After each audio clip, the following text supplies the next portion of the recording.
Dear Naija filmmaker, it's me again. Today's episode, my K-drama fans will love it. So I am someone that does not discriminate when it comes to films. I watch all genres. I watch films from all countries. As long as when I start watching the film, I don't get bored.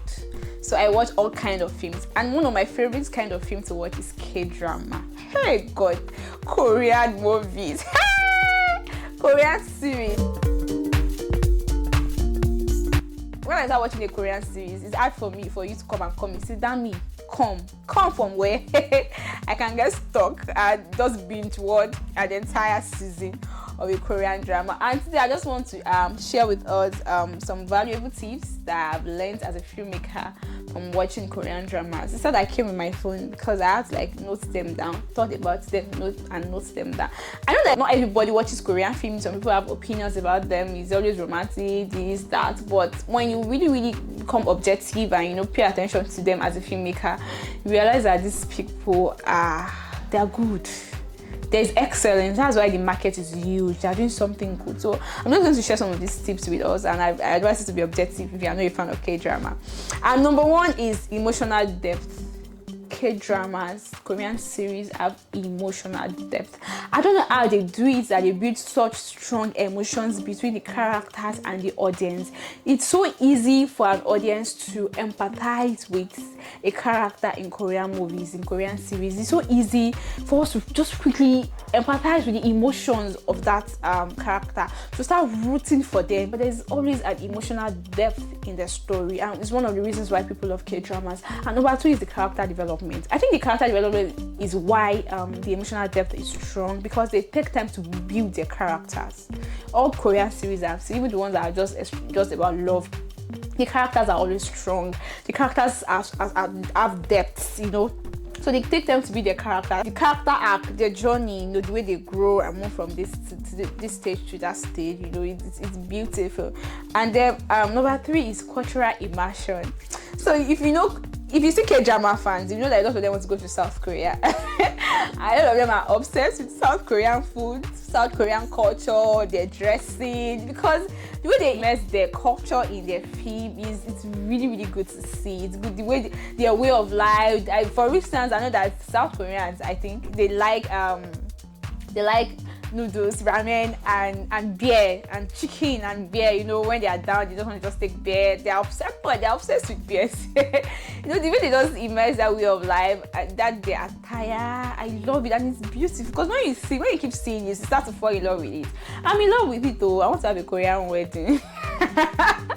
Maybe I'll get a South Korean man. Okay, that's just a joke. So the way they immerse their culture in their film, it's amazing. And number three is what I call soundtrack intelligence. These people use soundtrack to tell stories. Maybe a regular person watching K-drama will not notice, but me as a filmmaker, in fact, it is one of the reasons why one of their ways of building emotional depth, the sound.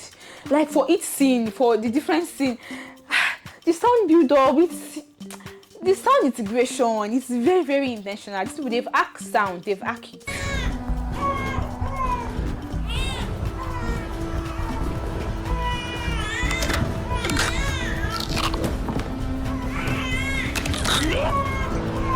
And because they have amazing sound effects, sound design, it helps and aids the emotions of the film. And then the cinematography. Hey! I started paying attention to cinematography from K-dramas because they literally use cinematography to tell stories. Because when you watch a lot of K-dramas, they don't even need to say a lot. From just looking at some things, maybe just an eye shot, and you're already feeling something inside your body, maybe just the way they pan the camera from down to up, or they move the camera from one person to the other. It's good K-drama. And the last thing that I really like about Korean drama is the dialogue. Even though they speak their language, but from the subtitles, even without knowing the character, but just by the way the character talk or speaks, you know that this character is like this. If this character is witty, how the character speaks. It will show in his mannerism, in his speech, in what he says, in the way he says it. You know, the dialogue is not just plain dialogue. You know, the dialogue is amazing. And of course, I also see this emotional build-up thing. The way they build that the emotions and the romantic tension, it leaves you rooting for a couple. The thing about Korean drama is that Korean drama are clean. They are clean in the sense that you don't see a lot of kissing scenes or a lot of adult scenes in Korean films. But they are telling romantic stories, but they don't do this thing, and yet you still feel the romance. These people are telling romantic stories, no adult scenes, but yet Korean drama is the kind of drama that I can watch with my 11-year-old niece. But yet, to still feel the romantic tension. In fact, to be rooting for the couple. Oh yeah, people should hug now. You know, it's beautiful. And shout out to Korean filmmakers, to South Korean filmmakers. You guys rock. Thank you for giving us beautiful stories. And so these are just some of the things that I've learned from watching Korean film as a filmmaker. And if you have more, you know, if you're a filmmaker or just an audience or a fan of K-drama, just can comment and share some of the things that you enjoy from watching their films and their movies. And if you're just a filmmaker who do not like K-drama, I hope that from these things that I've said, you picked out one or two things that you know you can pay attention to while filming. So yeah, see you soon on my next episode. Bye.